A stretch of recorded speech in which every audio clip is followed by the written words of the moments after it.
วัสดีกับท่านผู้ชมทุกท่านกันด้วยนะครับอยู่กับผมนะครับปิงปองดีวีวันนี้ผมจะมารีวิวเกม Minecraft 0.5.0 บิว1นะครับก็ได้ออกมาแล้วนะครับก็ได้โหลดมาเล่นดูก็มีของใหม่เข้ามานะครับอย่างเช่นมานะฮะเดี๋ยวผมจะให้ดูเลย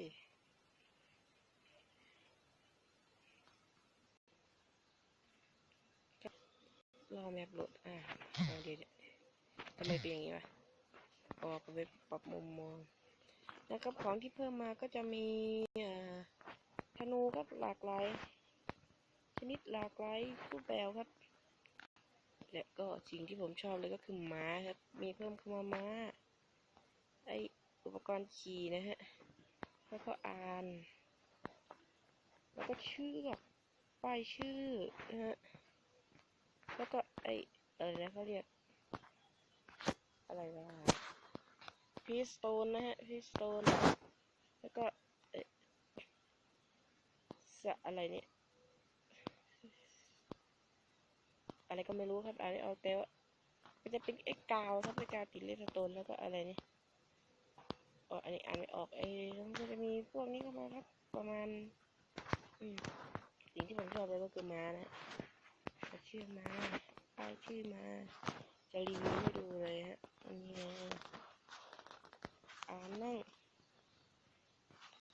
แล้วก็รั้วแล้วก็ฟางนะฮะ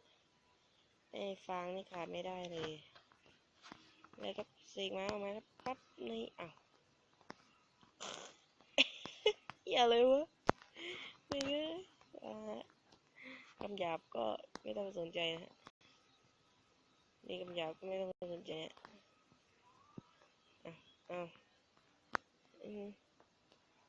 ก็จะเกิดแล้วนะ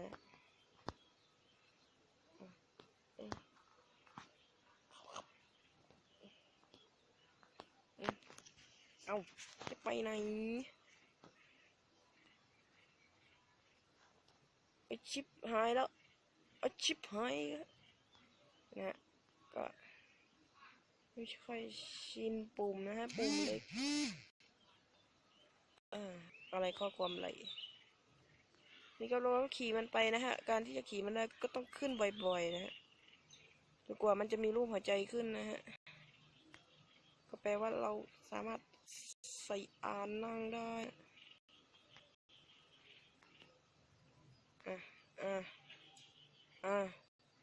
ใกล้แล้วใกล้แล้วเฮ้ยเร็วๆดีนี่ครับคือรูปหัวใจแล้วก็กดออกอะไรเนี่ยก็สามารถใส่กรอบแล้วก็นั่งครับแล้วก็สามารถขี่มันได้เลยวู้เดี๋ยวอะไรวะมีลาด้วยโอ้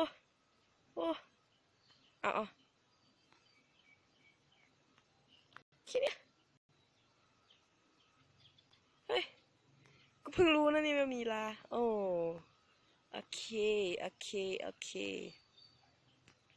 แล้วก็มีราเพิ่มมานะฮะเดี๋ยวเราก็ไปดูเมนูแล้วมันมีอะไรเพิ่มมาบ้างนะครับก็จะมีเนื้อแกะครับเนื้อแกะครับแล้วก็นี่ครับ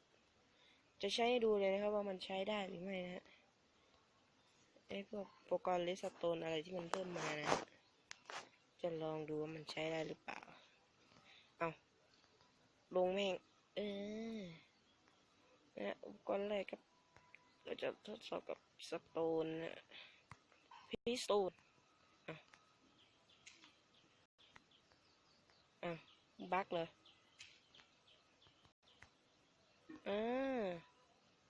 แล้วก็ใช้ได้ yes แถมว่ามันมีมิติมากกว่าในคอมอีกนะผมว่าsuccess แล้วก็ต่อไปนี่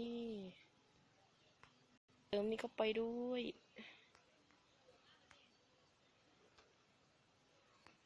ดูครับก็จะเป็นกาวนะฮะจะไม่ลอยตึงลงมาด้วยนะฮะแล้วก็สามารถทำประตูเซเว่นได้แล้วไอ้นี่มันคืออะไรวะเนี่ยเราต้องลองดูมันคืออะไร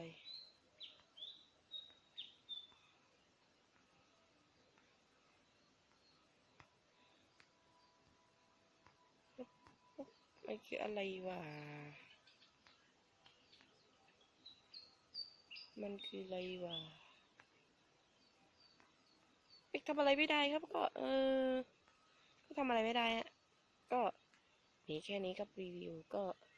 ถ้าชอบกดไลค์ถ้าใช่ถ้าชอบก็กดไลค์ถ้าอย่าลืมกด subscribe นะฮะด้วยกำลังใจด้วยครับส่วนไม่ต้องห่วงครับลิงก์ผมจะทิ้งลิงก์ไว้ให้ใต้คลิปนะครับขอบคุณครับบ๊ายบายครับ